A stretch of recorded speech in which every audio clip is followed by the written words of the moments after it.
right? And you can do this everywhere. Like this is the fun part. Like one of the classic workflows I help execs with is sort of the weekly business review, right? So at the end of the week, it basically goes across all of the meetings that they've had, looks at the transcriptions of every meeting that they've been in, synthesizes all the actions, talking points, etc. It can compare them to the same report that it ran last Friday and says what's progressing, what's not progressing, what actions have closed, what new ones have opened. And it can also instantly start to track these things. So, like, how long does it take to create the weekly business report? Well, the first time I did it, it took a while because I had to write all the prompts. But now, because I've made it into a routine or it's a prompt I have in my prompt library, I can just copy and paste it in, run it, give it the data sources, and then it gives me an answer in minutes. And then I do a quick check and then I send it out. But you can ask things like, how long does it take from an action being raised to being closed? What percentage of people actually open the email when I send it? How quickly can I generate this report? Like, oh, so you start getting all these metrics too as well, right? And again, it also helps you improve the weekly business report. Because if you're sending it out and only like a newsletter, only 5% of people opening it, you're probably like, well, there's probably something wrong with this content. I need to tweak it a bit, right? I can experiment. And that has never existed before.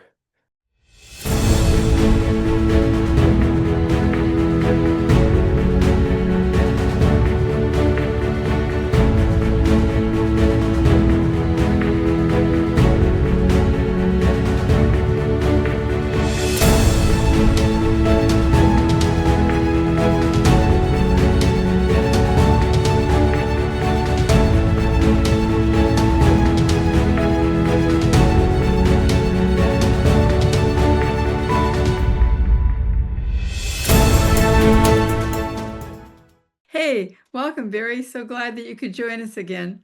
Yeah, no, it's great to be back. Thanks for the last conversation. It was super fun. It was so exciting hearing that we could ask questions and learn from AI.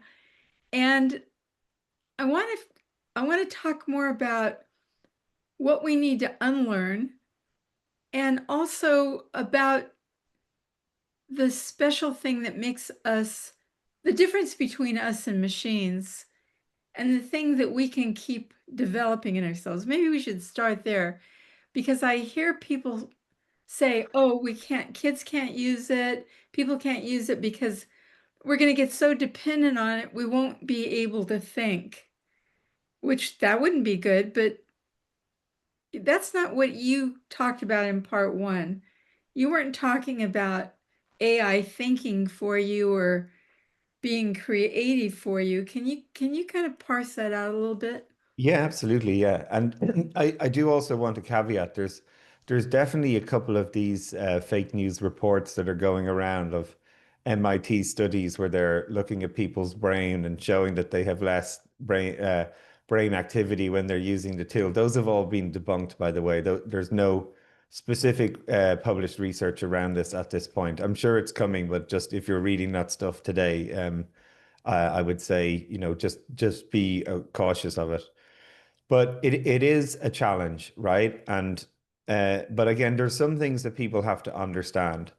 We've always had technology in our life from the moment somebody picked up a stone and turned it into a cutting device, tens of millions of years ago, Yeah. right through to today. And the thing I would always say that the greatest uplift in performance has never been human alone or machine alone.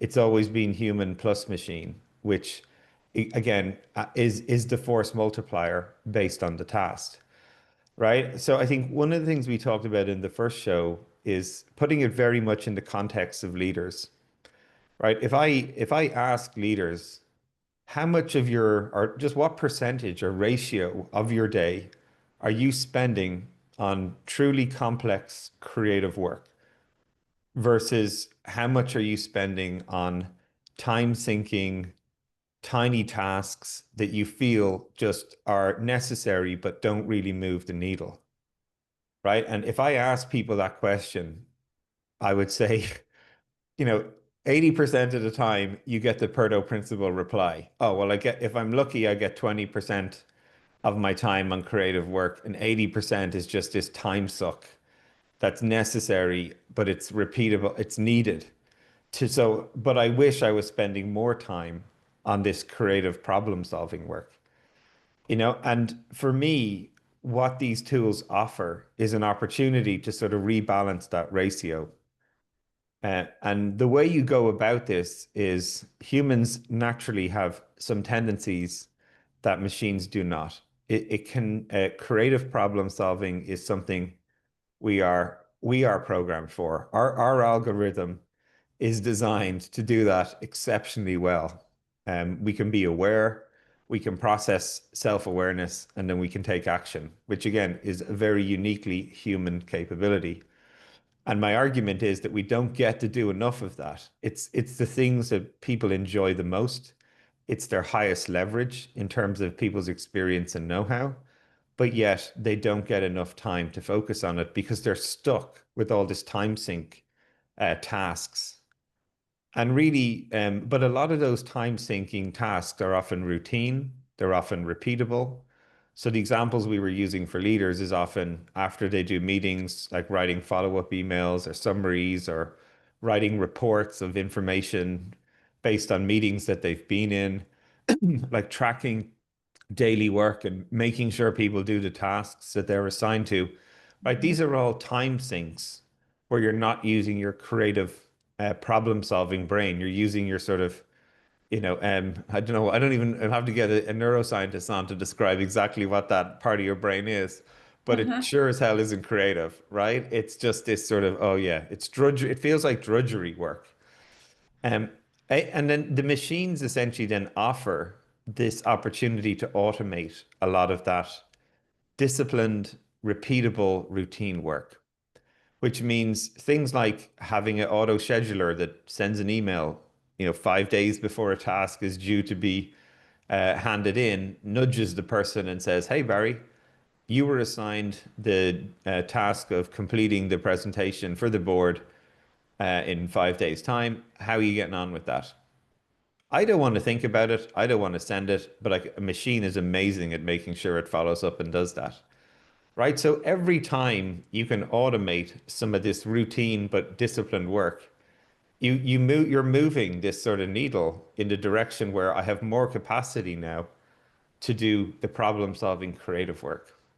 And for me, then, this is where you sort of get the power and the real promise of what AI is. It's people doing the best work of their life, the most creative problem solving they've ever done, and being very time efficient with the tasks that are in front of them.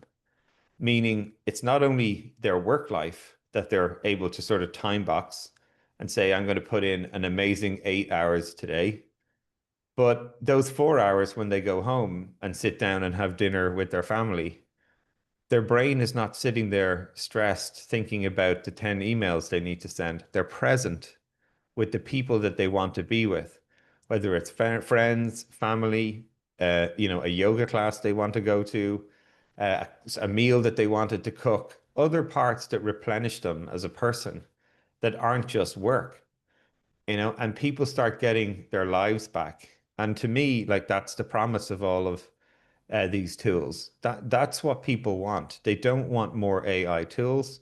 They want their lives back. They want to be present. They want to do the best work of their lives. And this is the opportunity for that in a way. And for me, that's incredibly exciting and creative. And there's nothing that's making me dumber when I think about that. That totally makes sense.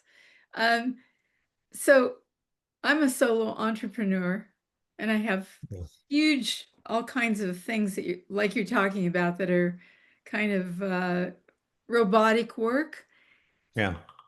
What kind of prompts do I put into AI to find out which areas it can help me? How do I know? how do I know which things it might help me with? Yeah, well, that is a great question, right? And maybe a great place to start your sort of experience of using these tools, right? Like one of the things we mentioned in the last show was unlike any other software tool I've used in probably my entire life, the help that this tool offers is actually valuable, right? I don't know about anybody else listening, but I've certainly rarely went through the help files of Microsoft Word or the help files in Excel to figure out anything, right? I would just get frustrated Right. and give up. But with this tool, you can actually ask it the help that you want, and surprise, surprise, the response is actually useful and actionable.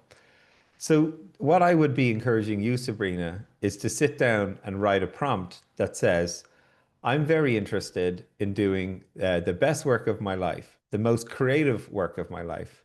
And I want to find ways to automate or augment tasks that I find routine, repeatable, and time sinks for what I'm trying to do.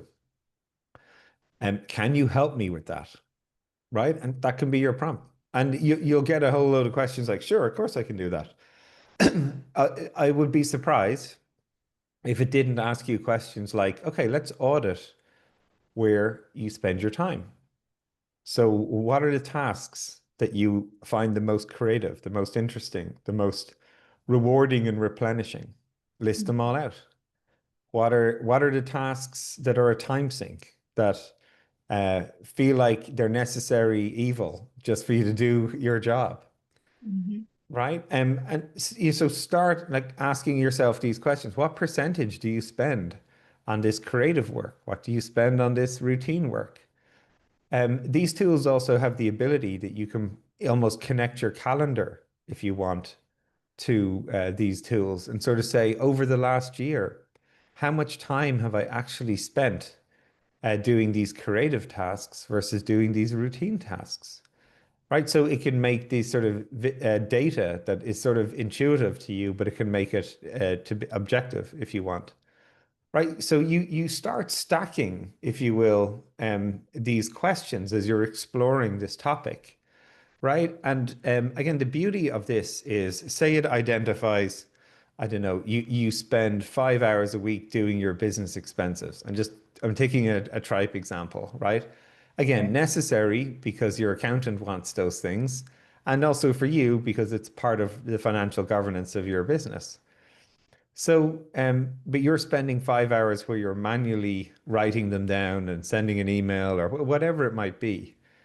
That then might be a point where the machine could say to you, hey, instead of spending those 5 hours manually capturing your expenses each month, why don't you try to automate it like this?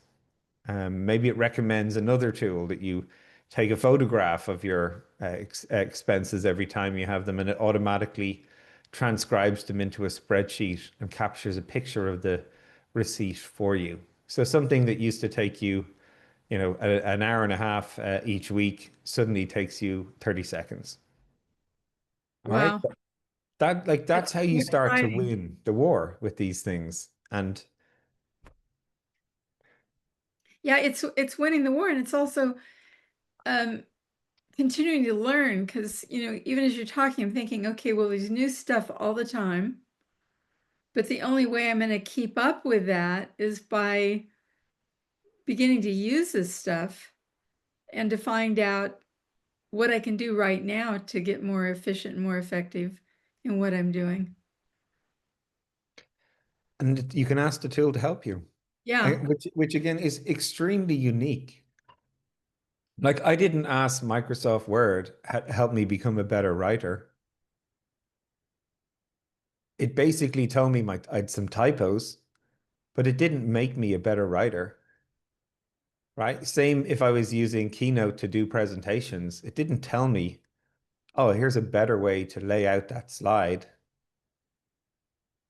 right? And so like this is sort of again a fascinating component of this technology is that it has huge amounts of information that it can pull from to help you improve. in ways that you might are blind spots, most likely to you as a novice. And as you start it, and then it allows you to progress, right? And to a point then where, and again, this is what's also fascinating about it is as you get better, you learn how to guide it and direct it better. And again, like that is probably one of another unique aspect for me is that if I look at prompts that I wrote even 6 months ago, now I look at them and go, wow, I was basically saying, formulate me a strategy to take over the world. And I was excited by the response it gave me. You know, now I'm able to ask questions like I'm thinking about a very specific niche in this micro market, in this subsegment, in this town, in that village. Like the specificity that I'm able to get to, which the machine has forced me to do because I no longer am satisfied with the initial response. Right. I'm thinking when I started using it, probably was January or February when I really started getting involved, that I would say, please. And then whatever it said to me, it was like, okay, thank you. And now I don't say please anymore because the machine doesn't even know to care about that too much. And if it doesn't seem quite right or I need more information, I'm just saying I need this information. I need more of this. So my prompts are very, very different than they were in the beginning. I'm getting a lot better information from the machine than I did to begin with. Yeah, like that is a measure of success. I would be arguing, right? It's because that shows your progression. And the more specific and structured and you know focus that you bring to prompts is a very interesting example of how you sort of get better at it, right? And you can do this everywhere. Like this is the fun part. Like one of the classic workflows I help execs with is sort of the weekly business review, right? So at the end of the week, it basically goes across all of the meetings that they've had, looks at the transcriptions of every meeting that they've been in, synthesizes all the actions, talking points, etc. It can compare them to the same report that it ran last Friday and says what's progressing, what's not progressing, what actions have closed, what new ones have opened. And it can also instantly start to track these things. So, like, how long does it take to create the weekly business report? Well, the first time I did it, it took a while because I had to write all the prompts. But now, because I've made it into a routine or it's a prompt I have in my prompt library, I can just copy and paste it in, run it, give it the data sources, and then it gives me an answer in minutes. And then I do a quick check and then I send it out. But you can ask things like, how long does it take from an action being raised to being closed? What percentage of people actually open the email when I send it? How quickly can I generate this report? Like, oh, so you start getting all these metrics too as well, right? And again, it also helps you improve the weekly business report because if you're sending it out and only like a newsletter, only 5% of people opening it, you're probably like, well, there's probably something wrong with this content. I need to tweak it a bit, right? I can experiment. And that has never existed before at that fidelity and access to so many people. Often a CEO would have to, have a chief of staff or support person to do all this work for them. And even then, the effort involved in synthesizing these multiple information sources would just take hours. And now we're talking about this being done in minutes at a higher level of objectivity and information sources than we've ever had before. So like I just have a reminder every Friday at 3:30. It's a 30-minute block. It says write the weekly business review. And it used to take me 30 minutes, if not more, to write, maybe half a page. Now I get it automatically generated and I review it for 90 seconds. And often I'm like, there's a little tweak here or there, and then I ship it. But it's one of the most helpful and disciplined behaviors that I have to help the team understand what I expect of them, where I think things are at. And people tell me all the time, like, oh, Barry, you forgot this action. Or no, I've closed that already. I'm like, great. Now I just feed that back into next week's report and on we go. So it creates this tempo and this discipline in the way we operate as a team that I could just never have done before in that amount of time. So I'm not spending this time on these routine, time-sucky tasks. I'm spending time on someone going, oh, actually, Barry, I need your input to close that action. Great, I've got 10 minutes. Let's jump on a call and talk it out. Done. Next time, right? So I'm doing the creative problem solving work in the space that would have been the time sink task. And that's how you start making progress.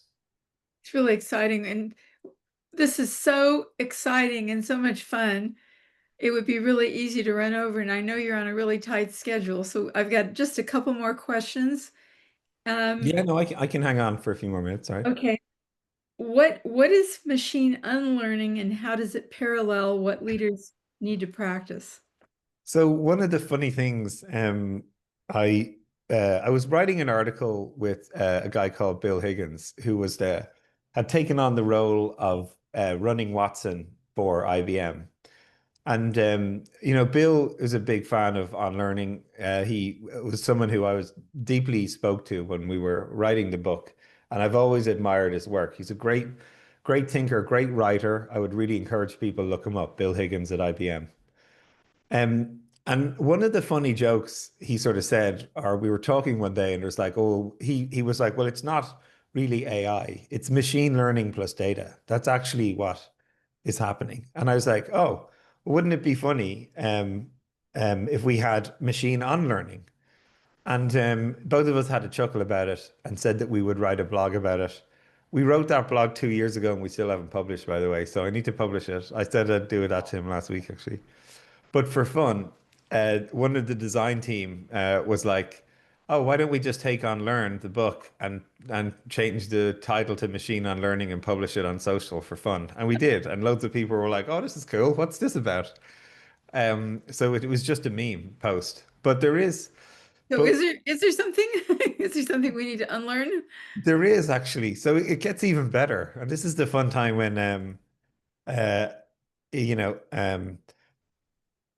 I also had another person on my podcast who was one of the first ever chief AI officers that I came across. And he was sort of really interesting because he was like, "Oh, on learning, do you know that that's actually how machine learning works? You have to actually unlearn." And I was like, "Well, I don't actually. Can you explain that to me?" And he said one of the most important parts about both a machine learning is its ability to unlearn things that are incorrect or data that is a false assumption. So, what he was explaining to me is like that's actually how machine learning works. Is that you were constantly like showing people, and Michael Wu is the guy's name. He's the chief AI for Pros, which are this huge back-end processing system for the airline industry. They're a massive company. But he was sort of explaining to me like this is the method about how machines learn and unlearn, is that you're constantly showing it training data, and you're like, this is a cat. This is not a cat. This is a cat. Show me a picture of a cat. That's not a cat. You need to unlearn that. This is a cat. This is not a cat. This is a cat. Show me a picture of a cat. That's a cat. Nice one. This is not a cat. So you sort of this was sort of a whole process that he was explaining to me. So yeah, it's I'll also share the link with you for people can sort of listen to the podcast I did with him too as well. But it is a thing. It is a meme. It's everything and nothing. It exists and it doesn't exist. So it's the ultimate contrary thinking of all time, I think, is I machine love it. unlearning. It's your new book for sure. So maybe this is the same thing. What I wrote down was you warn leaders your unlearning rate must exceed your irrelevance rate. How can they know if they're keeping up or falling behind? Yeah, so this is I also don't want to strike fear into people, right? Because I think there is enough of that in the world already. But what I would say, and anyone who's listened to the last two shows, I'm sure is becoming aware of, is there's a difference between human plus human and human plus machine.